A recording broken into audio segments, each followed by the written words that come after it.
नमस्कार. मिशन टेटमध्ये आपल्या सगळ्यांचं मनापासून स्वागत. आज आपण इंग्लिश ग्रामरमधला एक असा टॉपिक शिकणार आहोत जो खूप महत्त्वाचा आहे. तो म्हणजे पंक्च्युएशन मार्क्स, अर्थात आपली विरामचिन्हे. तर मग टीचरपासून एलिजिबल टीचरपर्यंतचा हा प्रवास आणखी सोपा करण्यासाठी चला ही गाडी सुरू करूया. आता जरा या दोन चित्रांकडे बघा. डावीकडे आहे ट्रॅफिक जॅम, सगळा गोंधळ, कोण कुठून जातंय काही पत्ता नाही. आणि उजवीकडे बघा, एकदम सुरळीत महामार्ग, सगळं कसं शिस्तीत चाललंय. आपलं लिखाण पण अगदी असंच असतं. विरामचिन्हे नसली की विचारांचा असाच गोंधळ होतो, पण योग्य विरामचिन्हे वापरली की अर्थ अगदी स्पष्टपणे पोचतो. मग प्रश्न येतो की ही विरामचिन्हे इतकी महत्वाची का आहेत? अहो, सोपं आहे. जसे रस्त्यावरचे नियम अपघात टाळतात, तसेच विरामचिन्हे आपल्या लिखाणात होणारा अर्थाचा अनर्थ टाळतात. ती आपल्याला सांगतात की कुठे थांबायचंय, कुठे फक्त एक छोटासा पॉज घ्यायचाय, आणि यामुळे समोरच्याला आपला मुद्दा अगदी अचूक कळतो. टेट परीक्षेत तर यावर हमखास प्रश्न येतात. आणि हे सगळे नियम लक्षात ठेवण्यासाठी आपल्याकडे एक जबरदस्त ट्रिक आहे. तिचं नाव आहे ट्रॅफिक लाईट सिस्टम. हो, अगदी खरंय. जसे रस्त्यावर लाल, पिवळा आणि हिरवा दिवा असतो, अगदी तसेच विरामचिन्हांमध्येही 3 मुख्य प्रकार आहेत. चला तर मग एक एक करून हे सिग्नल समजून घेऊया. आपली सुरुवात होते लाल दिव्यापासून, म्हणजे द स्टॉपर्स. नावावरूनच कळलं असेल. ही चिन्हे आपल्याला सांगतात इथे पूर्ण थांबा, म्हणजे आपलं एक वाक्य किंवा एक विचार इथे पूर्ण झाला आहे. फुल स्टॉप.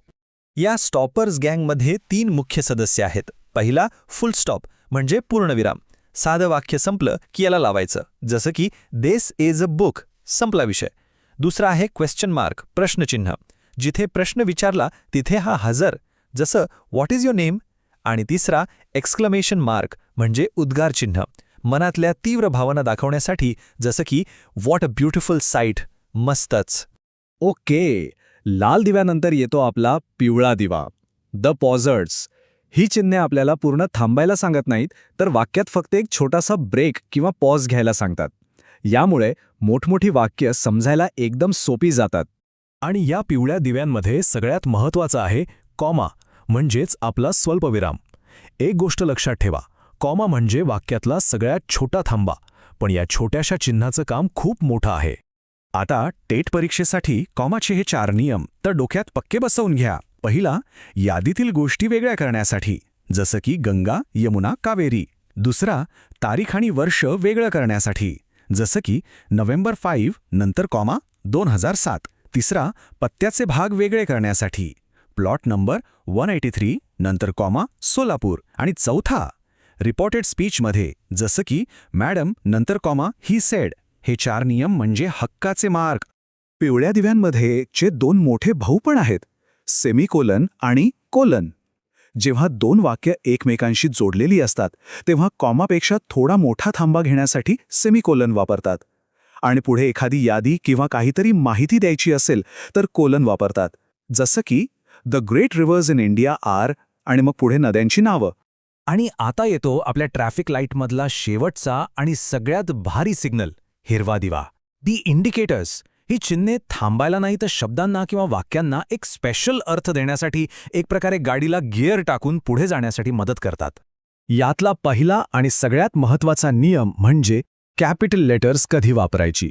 यासाठी एक सोपी जादूची ट्रिक आहे. फक्त मिनिट्स हा शब्द लक्षात ठेवा. एम म्हणजे मंथ्स आणि डेज. आय म्हणजे आय हे सर्वनाम जे नेहमी कॅपिटल असतं. एन म्हणजे नेम्स, टी म्हणजे टायटल्स आणि एस म्हणजे start of sentence. Bus he minutes trick वापरली की कॅपिटल लेटरची चूक कधीच होणार नाही. पुढे आहेत कोटेशन मार्क्स, म्हणजेच अवतरण चिन्हे. डबल इन्व्हर्टेड कॉमा म्हणजेच कोणीतरी बोललेलं वाक्य जसंच्या तसं दाखवण्यासाठी वापरतात, जसं he said I am happy. आणि सिंगल इन्व्हर्टेड कॉमा म्हणजेच एखाद्या शब्दावर जोर देण्यासाठी किंवा बोललेल्या वाक्यात दुसरं एखादं महत्त्वाचं वाक्य आलं असेल तर ते दाखवण्यासाठी वापरतात. हिरव्या दिव्यांमधलं पुढचं महत्त्वाचं चिन्ह आहे अपॉस्ट्रॉफी. याचे 2 मुख्य उपयोग आहेत.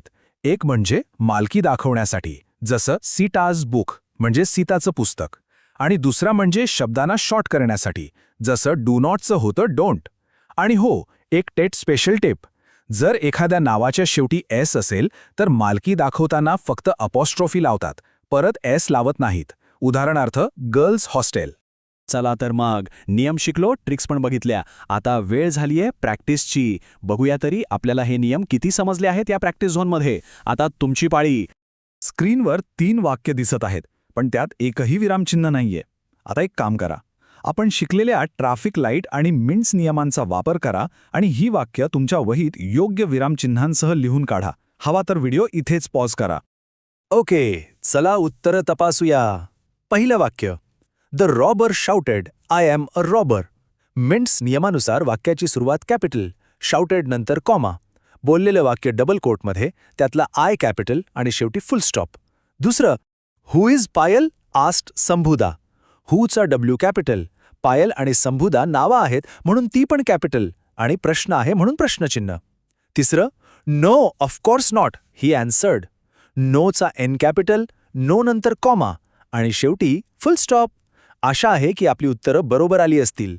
तर ही होती आपली विरामचिन्हांवरची सफर. सगळ्यात महत्वाचं काय, तर ट्रॅफिक लाईट सिस्टम आणि मिंट्स रूल. ही 2 हत्यारं वापरली की तुम्ही विरामचिन्हांवर सहज प्रभुत्व मिळवू शकता आणि टेट परीक्षेत तर पैकीच्या पैकी गुण तुमचेच. पण थांबा, पिक्चर अभी बाकी है. हे ज्ञान डोक्यात पक्क करण्यासाठी तुमच्यासाठी एक खास एकदम हटके होमवर्क टास्क आहे. काय करायचंय तर तुमच्या आवडत्या पुस्तकातला कोणताही एक पॅराग्राफ निवडा, त्यातून सगळी विरामचिन्हे काढून टाका आणि दुसऱ्या दिवशी आपण आज शिकलेल्या ट्रॅफिक राईट आणि मिंट्स नियमांचा वापर करून तो पॅराग्राफ पुन्हा व्यवस्थित लिहिण्याचा प्रयत्न करा. हा सराव तुम्हाला परीक्षेसाठी एकदम परफेक्ट बनवेल. तुमच्या टेट प्रवासासाठी खूप खूप शुभेच्छा. पुन्हा भेटूया.